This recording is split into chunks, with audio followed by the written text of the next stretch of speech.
Nah, padahal jelas bahwa nabi-nabi sudah mengatakan ya, pekerjaannya itu akan menunjukkan siapa dia.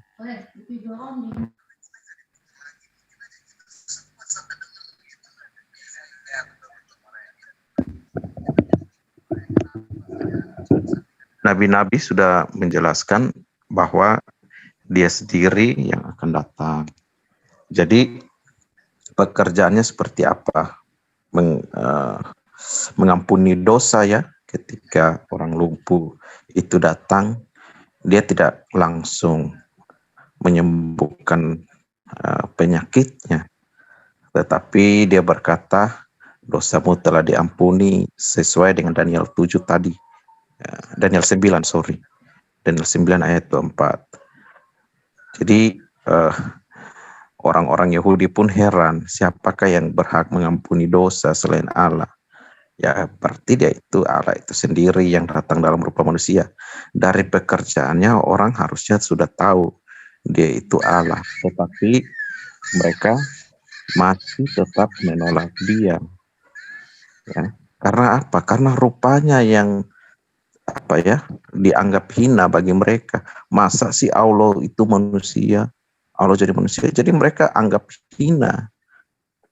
Tuhan yang datang sebagai manusia mereka anggap hina. Dan orang-orang yang menganggap hina itu kan banyak ya. Kita lihat saudara-saudara muslim itu seperti itu. Tidak mungkin Tuhan terjebak dalam ciptaannya, kan sering dikatakan seperti itu. Itu menganggap hina. Dan itulah antikris sebenarnya. Itu aja sih. Silakan. Ya, jadi dari konsep Muslim sendiri tentang Kristus ini tidak ada, jadi tidak bisa mereview ajaran Kristen. Waktu habis. Baik, waktu sudah habis. Sekarang bagi kesempatan untuk pihak Muslim untuk memberikan closing statement dari apa yang sudah dipaparkan. Silakan. Apakah mau dibagi 3 menit atau langsung 6 menit? 3 aja. Oh iya, silakan. Oke. Siapa duluan? Bro terakhir ya, supaya majeleb. Oke, silakan. Bentar dulu, aku lupa mau ngapain. Oh iya. Kita akan ke share screen. Tadi ada sesuatu yang belum aku giniin.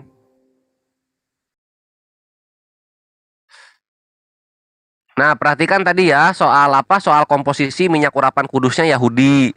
Kita sudah pelajari bagaimana Mesias dalam keimanan Yahudi itu seperti apa. Jadi nggak tendeng aling-aling rohani semuanya pakai cuma asumsi-asumsi aja gitu. Ada prosesi yang mesti dijalankan gitu. Ada sesuatu pergerakan badan, motion yang mesti dilakukan. Dan ini pun yang melakukan pergerakan ini adalah orang-orang yang mempunyai otoritas, kan gitu ya. Nah, sekarang kita lihat lagi di sini. Baik, waktunya silakan dijalankan. Siap. How was the high priest anointed? Nah, lihat ini. Imam besar itu gimana cara di anointednya? The oil should be poured on his head and apply between his eyes in the form of the Greek letter C. Jadi membentuk huruf C. Jadi dari alis ngambilnya alis ujung luar, lalu kemudian ke hidung, lalu kemudian ke ujung mata luar. Dar. Jadi imam besar itu di anointingnya tuh begitu gitu. Nanti yang raja ada lagi, yang raja mesti di air terjun nantinya gitu untuk pengurapannya. Apakah Kristenan ngerti seperti ini? Enggak. Karena mereka ngambil rumputnya aja atau komposisinya aja dari India. Mana ngerti mereka yang begini-begini. Kan gitu. Nanti lanjut ada lagi gitu. A person who placed the anointing oil on a king or a high priest who had been anointed previously gitu. Jadi orang-orang yang mengurapinya pun orang-orang yang sudah diurapi sebelumnya. Ini Yesus ini udah Raja Yehuda udah nggak ada. Imam Lewi udah nggak ada. Yang ngurapi Maria Magdalena ini siapa? Siapa ini? Kalau mau juga di Sanhedrin itu diurapi, ini di rumah orang diurapi. Mau jadi apa Yesus ini? Makanya ini nggak akan masuk kalau misalnya kita bilang dia adalah Mesias Juru Selamat datang dari Yahudi, itu nggak masuk sama sekali. Ini udah diacak-acak ini sama tata cara pengurapan dalam keimanan Yahudi. Selamat datang di kebenaran, Mebre. Ini yang mesti diterima. Itulah kenapa kalian kabur-kaburan ketika kita bahas mengenai pengurapan dalam keimanan Yahudi gitu. Terus apa lagi? Kalian bertentangan dengan Yesus. Lah, kami bertentangan apanya? Kami percaya Yesus menjadi manusia, dari tadi dibahas ya. Iya, kami percaya juga Yesus manusia. Apa salahnya? Gitu. Cuman kalau misalnya Yesus dibilang Tuhan, gimana kami mau percaya kalau Yesus tidak pernah berkata begitu? Gitu kan? Semua keimanan kalian itu datangnya dari eksegesis dan hermeneutika. Tidak pernah datang dari yang tertulis. Ini yang mesti diterima kenyataannya, my brethren. Malah justru yang bertentangan itu bukan kami, tapi kalian. Kenapa? Karena Yesus nggak kawin, kalian malah kawin semua. Ngapain? Kalian kawin tuh ngapain? Perhatikan murid-murid Paulus nggak ada yang kawin satupun. Murid-murid Paulus, murid-murid Yesus nggak ada yang kawin. Kalian kawin semua. Yang enak-enak aja kalian bikin fisik, perpuluhan, kawin, pakai kedagingan semua. Yang sakit-sakit rohani semua diisi. Buset dah. Terus yang kedua, kerajaan surga udah datang. Mana? Mana kerajaan surga? Oke, thank you. Baik, silakan Bang Juma. Iya, jadi antikristus itu adalah mereka yang kemudian anti terhadap pekerjaan Yesus. Matius 5 nomor 19, karena itu siapa yang meniadakan salah satu perintah hukum Taurat sekalipun yang paling kecil dan mengajarkan demikian kepada orang lain, ia akan menduduki tempat yang paling rendah di dalam kerajaan surga. Siapa yang kemudian di antara Kristen yang lebih dulu memproklamirkan hukum Tuhan berupa Torah dan ketentuan yang ada di dalamnya itu sudah dibatalkan. Siapa? Siapa? Coba. Paulus kan? Efesus 2 nomor 15 itu kan? Galatia 5 nomor 1 kan? Galatia 3 nomor 13 kan? Dan adakah kalian sekarang ini melakukan hukum Taurat? Tidak ada. Jangan ada ilah lain di hadapanku. Jangan ada sembahan lain di hadapanku. Ada nggak sembahan lain selain Tuhannya Abraham yang kalian buat? Anda ingin mengatakan tidak ada. Terus Yesus mau diumpetin. Sementara dari tadi sepanjang kita debat, Anda kemudian menggiring kita untuk menuhankan Yesus. Untuk menyembah Yesus. Melantik Yesus menjadi sembahan lain di samping sembahannya Bani Israel. Coba. Jadi antikristus itu ya kalian. Tidak kemana-mana antikristus itu. Lalu kemudian Anda mengatakan Yesus itu adalah bait Allah, dialah Tuhan dan seterusnya. Saya katakan coba buka mata Anda lebar-lebar. Yesaya 40 nomor 25, Yesaya 46 nomor 5, Yesaya 40 nomor 25 itu sudah terang sekali menjelaskan. Dengan siapakah hendak kau samakan aku sehingga aku ini seakan-akan sama seperti dia. Hendak kepada siapa? Kalian menjawabnya hendak kepada Yesus. Sementara Yesus apa yang diajarkan kepada murid-muridnya? Ya, aku tidak dapat berbuat apa-apa dari diriku sendiri. Kalau tidak dapat berbuat apa-apa dari dirinya sendiri, lantas kenapa disamakan dengan Tuhan, bahkan dianggap dengan Tuhan itu sendiri? Lalu kemudian dalam Daniel 9 nomor 25, Yesus bukan raja di dunia, tapi Yesus itu raja di surga. Astaghfirullahaladzim. Di situ diterangkan bahwa Yerusalem akan dipulihkan dan dibangun kembali sampai pada kedatangan seorang yang diurapi. Dan dia adalah seorang, bukan setuhan, tapi seorang. Masa iya di surga Tuhannya masih manusia? La haula wala quwata illa billah. Di surga Tuhannya masih seorang. Seorang manusia Tuhannya, seorang raja nanti di surga. Itu yang ngajarin siapa?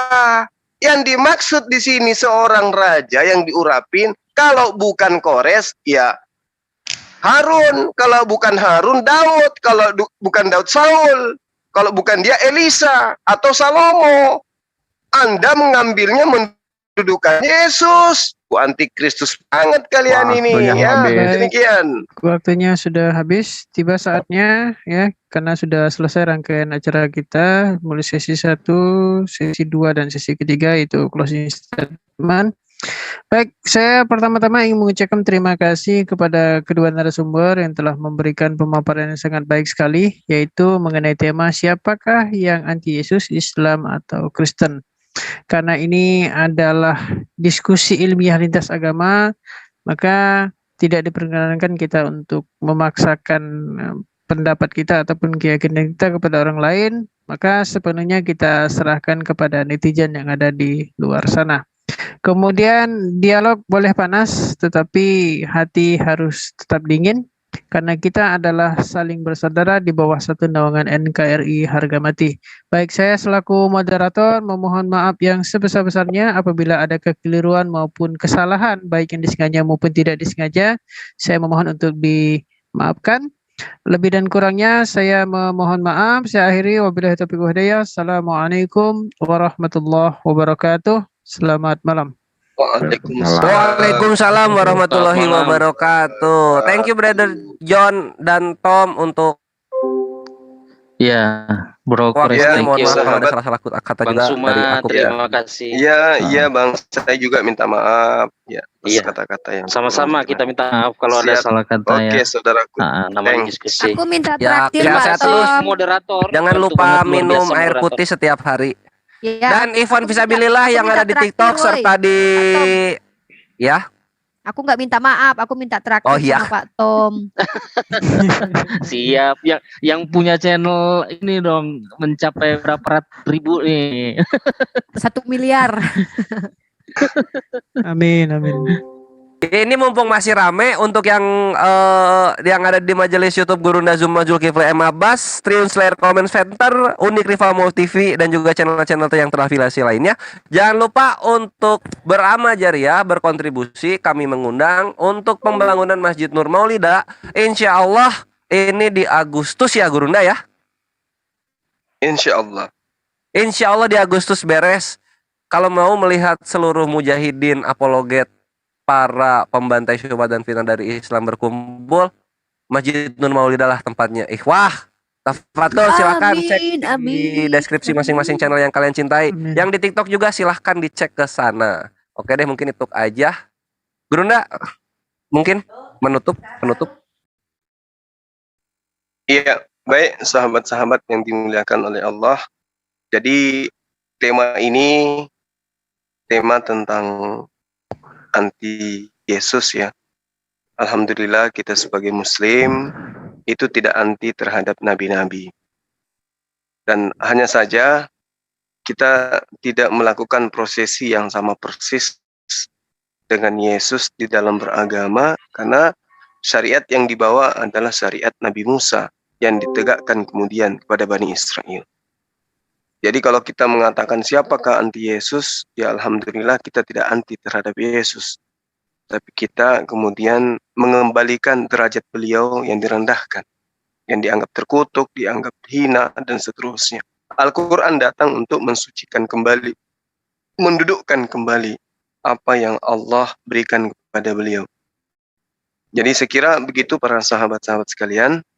Ini tema adalah tema yang sangat menarik. Kemudian meski kemudian dari teman-teman Kristen itu memaparkan suatu hal yang kemudian justru menggiring mereka kepada kondisi di mana justru yang ada di dalamnya mereka menjadikan Yesus itu Tuhan. Terbukti bahwa justru mereka itu anti terhadap Yesus. Anti Yesus berarti anti terhadap pengajaran Yesus yang mengajarkan kepada murid-muridnya bahwa dia adalah utusan Tuhan. Anti kepada Allah, anti kepada Tuhan yang mengutus Yesus, artinya menjadikan Tuhannya Yesus itu sampingnya padanya ada Tuhan-Tuhan lain. Nah itulah yang dimaksud menolak daripada Bapa, menolak kepada Anak. Sekira seperti itu para sahabat. Kami minta maaf kepada teman-teman netizen dan juga terhadap teman Kristen yang mewakili ketika ada kata-kata yang tidak berkesesuaian dengan iman Anda semua. Itu adalah perwujudan kasih kami kepada antum. Kami menginginkan Anda melembutkan hati supaya menerima Yesus sebagaimana Yesus itu mengajarkan dirinya kepada Bani Israel.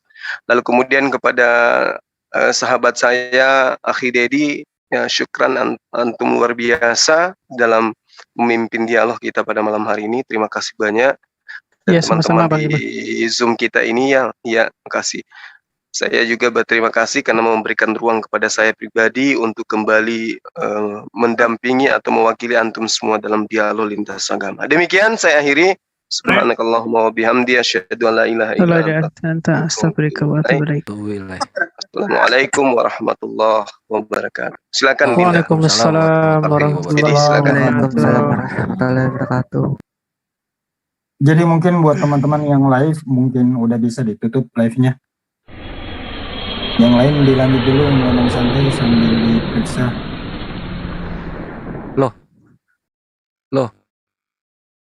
Gimana nih? Yang masih live mungkin ditutup dulu.